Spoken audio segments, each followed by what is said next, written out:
meus amores, eu sou a professora Thaís e essa é a aula de Biologia para a turma do 9º ano. Na aula de hoje nós iremos concluir o módulo 10 falando sobre as interações desarmônicas, antigamente conhecidas como relações ecológicas desarmônicas, ou mesmo relações ecológicas negativas. Esse termo desarmônico, ele se refere ao fato de que alguém nessa relação vai ser prejudicado. As relações ecológicas desarmônicas, elas podem ser agrupadas entre as relações que acontecem entre indivíduos da mesma espécie e as relações que acontecem entre indivíduos de espécies diferentes. Caso eles sejam da mesma espécie, essa relação se chama intraespecífica. E entre essas relações, onde alguém sai prejudicado, nós temos a competição e o canibalismo. No caso das relações desarmônicas que acontecem de forma interespecífica, ou seja, com indivíduos de espécies diferentes, nós teremos a antibiose, também conhecida como amensalismo, competição, que sim, pode acontecer entre indivíduos da mesma espécie e indivíduos de espécies diferentes, predatismo e parasitismo. Mas nós vamos vê-las com calma uma por uma, ok? As primeiras que nós estudaremos serão aquelas que acontecem entre os indivíduos da mesma espécie. O primeiro exemplo é o canibalismo, onde um indivíduo come outro da mesma espécie. Ela é mais comum quando acontecem as relações entre machos e fêmeas. Algumas espécies de fêmeas comem literalmente cada pedacinho do macho após a relação. É uma escolha cruel a do macho viver virgem ou morrer depois da primeira relação. Eu gostaria de, em defesa das fêmeas, ressaltar que a grande maioria o faz porque o aparelho genital masculino ficaria preso na genitália feminina. E se ele tirasse, ia arrancar tudo de dentro dela. Aí sabe como é, né? Ai, querido, tá tudo bem? Foi bom pra você? Tá cansado? Descansa, querido. Dá uma cochiladinha aqui no meu ombro, pertinho aqui da minha boca, pra facilitar. Nem todos os canibais se alimentam da sua espécie por conta dessa questão de sexualidade. Alguns é só por prazer mesmo. E aí pode ser macho comendo macho, fêmea comendo fêmea. Eu só sei de uma coisa, sobra pouquíssimo para contar história. Porque os canibais, eles comem da própria espécie por prazer, viu? Não é porque não tem comida. É só porque ele acha que a espécie dele é tão maravilhosa, mas tão maravilhosa que dá um prato sensacional. Estranho, né? Sim, nós temos casos de canibais na espécie humana, mas é considerado um distúrbio psicológico de uma pessoa que pode ser sociopata, tá? Não é natural, não é normal e também não é legal. Nem legal, de bonzinho, nem legal de não criminoso. Fica a dica. Já a competição, a gente sabe, né? Quando é entre indivíduos da mesma espécie, pode ser porque estão competindo pela fêmea, porque estão competindo pela comida, porque estão competindo para ver quem é que manda no pedaço, porque estão competindo pelo mesmo espaço para morar. Os motivos que levam dois indivíduos da mesma espécie a competir entre si são vários. Mas sempre alguém nessa história vai ser prejudicado. Porque se tem uma competição, é porque tem quem ganha e tem quem perde.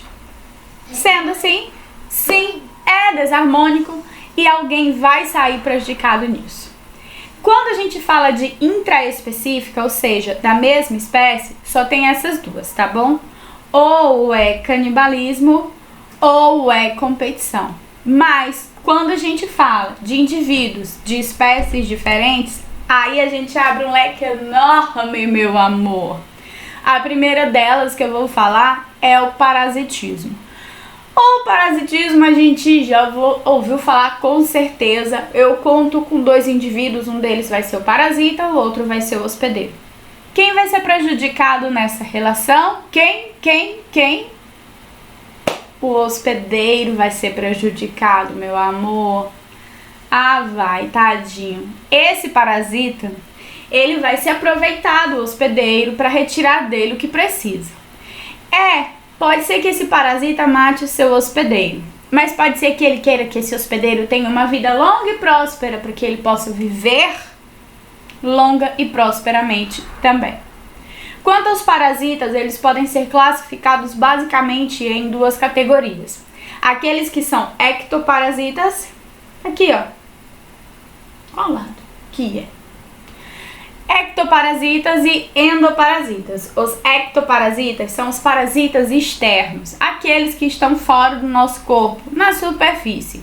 Então, piolho, carrapato, lêndia, sarna, pulga, deixa eu ver, sanguessuga pode ser uma parasita, né? Se a gente deixa ela lá no arranque, enfim. Como a gente não sente ela mordendo as nossas costas, né? Então, os ectoparasitas são aqueles que estão do lado de fora. Eles são mais fáceis de querer o seu hospedeiro morto, se necessário, sugá-lo até morrer. Por quê? Como ele está do lado de fora, o hospedeiro morreu, ele vai atrás de outro. Simples assim.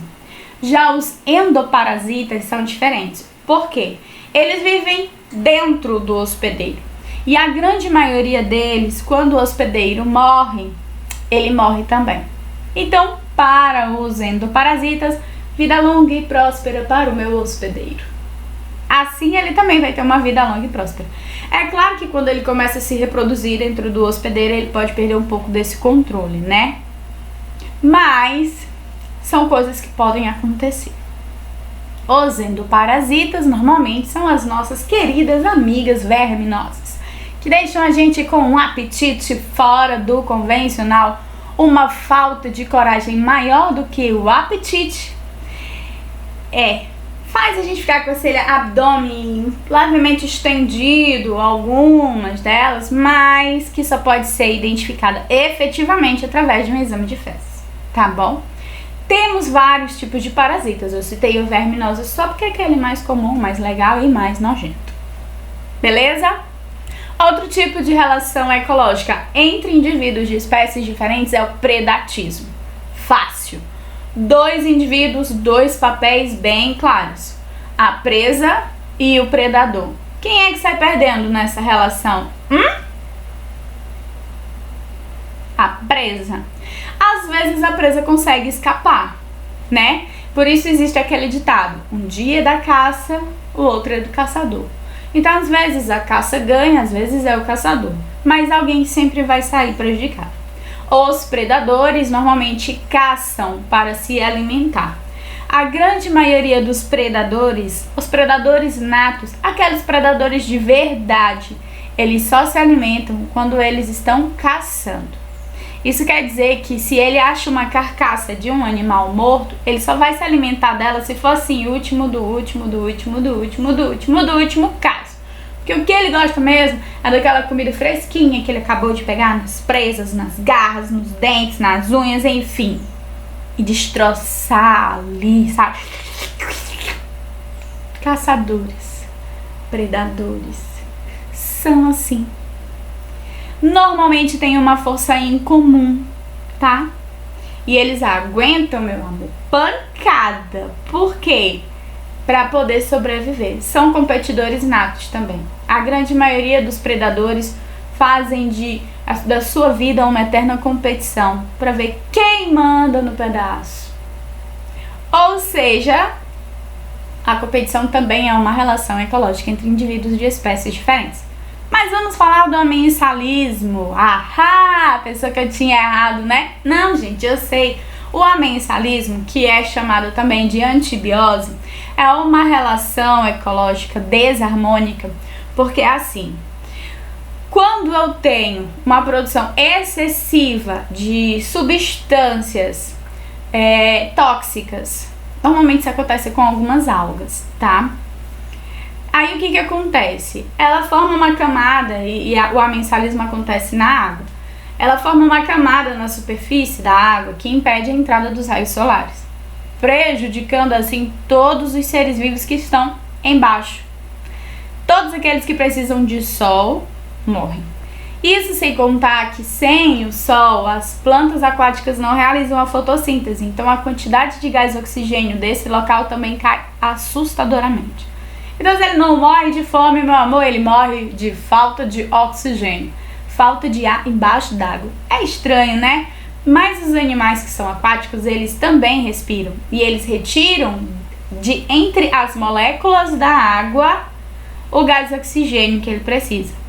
Como não tem sol entrando por conta dessa substância que forma uma camada, uma película em cima da água, acaba que não tem fotossíntese, não tem produção de gás oxigênio. Eles acabam morrendo também, tá? É interessante que esse amensalismo, ele provoca prejuízos para os indivíduos de outras espécies, mas ele também prejudica a mesma espécie, tá? Então, talvez eu possa até dizer que ela prejudica a si mesma. Mas eu não digo que ela é intraespecífica, porque aquele que produz a substância também é prejudicado. Então, já que ninguém é beneficiado nessa história, só tem prejuízo para todo mundo, é negativa ou desarmônica e entre espécies diferentes. Eu só poderia dizer que era da mesma espécie se o cara que produz essa substância não se prejudicasse também, tá bom?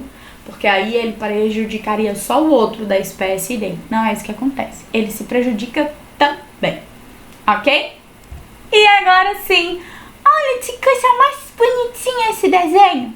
A competição entre organismos de espécies diferentes, ela também vai ter quem ganha e também vai ter quem perde. Então, ela tem esse caráter de ser desarmônico ou negativo, tá? Qual é o objeto dessa competição? Meu amor, normalmente comida. Normalmente comida. E também pode ser por território, porque nesse território tem o quê? Comida. É muito comum a gente imaginar como competidores os nossos animais que são também predadores. Mas existem muitas plantas que competem entre si. Estranho, né? Mas tem. E animais herbívoros também, que são aqueles que vão comer as plantas. Eles vão mandar naquele espaço porque é ali que tem a comida. Então, a competição, ela pode sim acontecer entre indivíduos de espécies diferentes, desde que eles façam parte da mesma teia alimentar e desde que eles tenham interesse em uma coisa comum aos dois, ok? Ficou claro? Então, nós temos essas relações ecológicas negativas, tanto as harmônicas quanto as desarmônicas. E essas harmônicas, que foram as vistas na aula passada, elas estão relacionadas ao fato de que ninguém é prejudicado. Não é que todo mundo é beneficiado, mas ninguém é prejudicado. E a relação ecológica desarmônica é aquela em que alguém é prejudicado. E só um deles dois vai ser beneficiado, ok? Temos também as relações que são intraespecíficas, que envolvem indivíduos da mesma espécie, e as interespecíficas, que envolvem indivíduos de espécies diferentes. Finalizamos assim o módulo 10, que fala sobre essas interações ecológicas ou relações ecológicas entre indivíduos da mesma espécie e de espécies diferentes. Fica de olho na agenda Edu, porque tem tarefa para casa. Um beijo no coração e até a próxima aula!